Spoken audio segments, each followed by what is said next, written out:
तो ये कहानी है मीनू चिड़िया की। मीनू चिड़िया अपनी दो बेटियों के साथ मधुपुर में रहा करती थी। उसके पति का देहांत हो चुका था, लेकिन उन माँ बेटियों के पास एक छोटा सा खेत था जहाँ एक आम का दरख्त और कुछ सब्जियाँ लगी हुई थीं। यूं ही वो वहाँ से खेती बाड़ी करके अपना घर चलाया करती। यूं ही उसी जंगल में एक कालू कौवा रहा करता था, जो हमेशा मीनू चिड़िया के खेत पर बुरी नज़र रखता था। उसने कई बार मीनू चिड़िया से बात की कि वो अपना खेत उसके आगे बेच दे, क्योंकि आसपास सारे खेत कालू कौवे के थे। यूं ही मीनू चिड़िया नहीं मानती तो कालू कौवा अपनी खुन्नस निकालने के लिए उसके खेत को रातों रात जाकर जला देता है। यूं ही जब सुबह मीनू चिड़िया अपने खेत में जाती है तो वो देखती है कि हर तरफ आग लगी हुई है। मीनू चिड़िया की तो दुनिया उजड़ गई थी। उसे अब अपनी दो बेटियों को भी पालना था। यूं ही मीनू चिड़िया बहुत ज़्यादा बीमार रहने लगी थी। उसकी बेटियां भी बहुत चिंतित रह रही। अरे अरे माँ, तुम क्यों परेशान होती हो? कुछ ना कुछ हो जाएगा। अरे मेरी प्यारी बेटी, हाँ बल्कि तुम्हारे पूज्य पिताजी की आखिरी निशानी थी। मैं उन्हें आखिर में क्या मुंह दिखाऊंगी कि मैं उनकी आखिरी निशानी की देखभाल ना कर सकी। अरे माँ, कोई बात नहीं, इसमें आपका क्या दोष है? यूं ही मीनू चिड़िया तो एक ना सुनती। उसने ये रोग अपने दिल को लगा लिया था। यूं ही कुछ ही दिनों में मीनू चिड़िया का देहांत हो जाता है। यूं ही वो मर जाती है। उसकी बेटियां उसके सराहने बैठी रो रही थीं। यूं ही अब उसकी बेटियां लावारिस हो गई थीं। अब उन्हें कोई राह नज़र ना आती। उन्होंने जंगल में बहुत से घरों में बात की कि कहीं पर उन्हें काम मिल जाए, लेकिन जंगल में इतनी छोटी चिड़ियाओं को कोई काम भी ना देता था। अब तो घर में फाकों की नौबत आ गई थी। अरे अरे रानो बहन, मुझे बहुत भूख लग रही है। हमारे घर में राशन तो बिल्कुल ख़त्म हो गया है। चावल के कुछ दाने थे जो हमने रात में खा लिए। अगर ऐसा ही चलता रहा तो हम दोनों तो मर जाएंगी। अरे मेरी प्यारी बहन, चलो अपने खेत में चलते हैं। अब हम और क्या कर सकते हैं? उस जंगल में ज़्यादा दाना धुन का ना होता। जो भी लोग रहते थे वो अपना अपना काम किया करते थे। यूं ही दोनों बहनें उस जंगल में अपने खेत में बैठकर रोती रहती। यूं ही कभी कभार उन्हें कहीं से दाना मिल जाता तो खा लिया करती। यूं ही अब आगे सूखे का मौसम आ रहा था, लेकिन उनके पास कोई जमा पूंजी नहीं थी।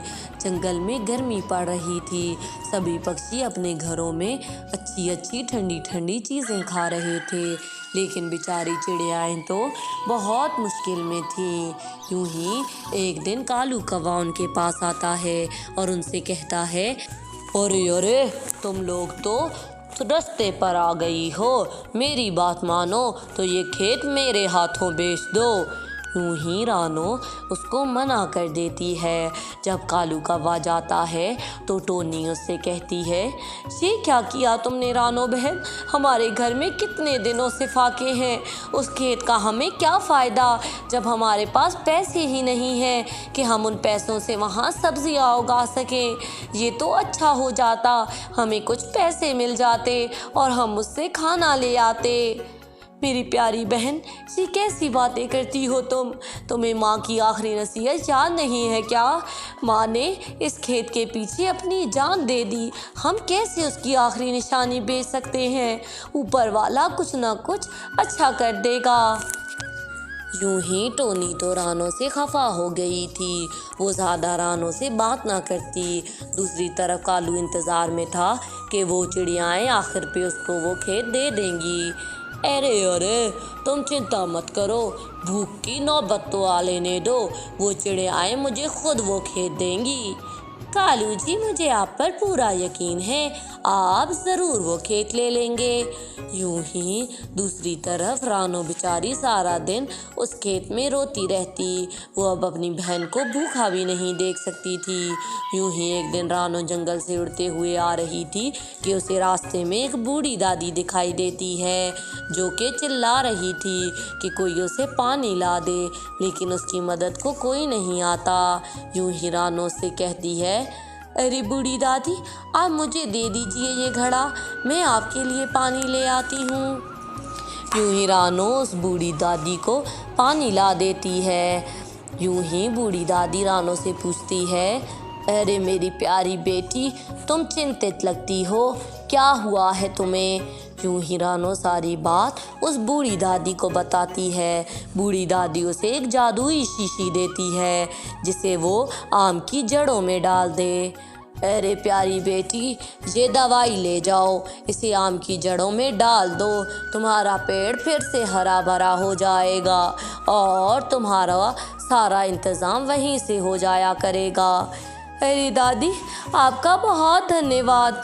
यूं ही रानो रात को आकर वो जादुई बोतल उस आम के पेड़ में उड़ेल देती है।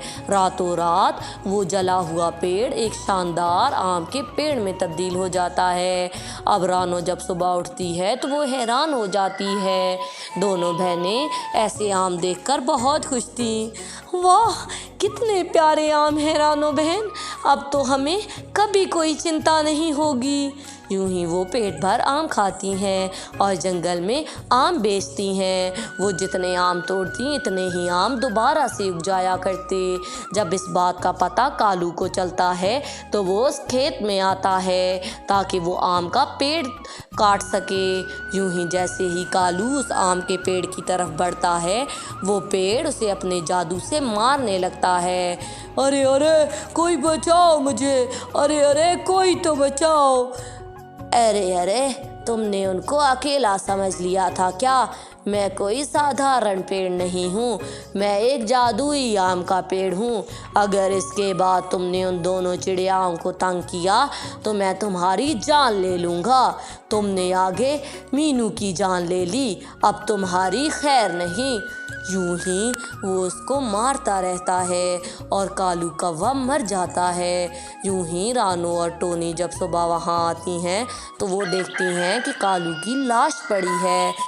कालू को अपनी सारी गलतियों की सज़ा मिल चुकी थी और जंगल के सभी पक्षियों को कालू से निजात मिल गई थी।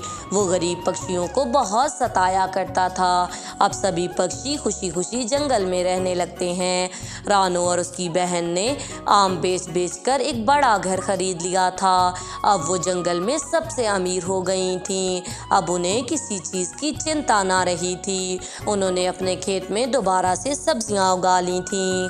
तो प्यारे व्यूवर्स, अगर आपको ये कहानी पसंद आई हो तो प्लीज़ मेरे चैनल को सब्सक्राइब कर दें और इस वीडियो को लाइक करना ना भूलिएगा।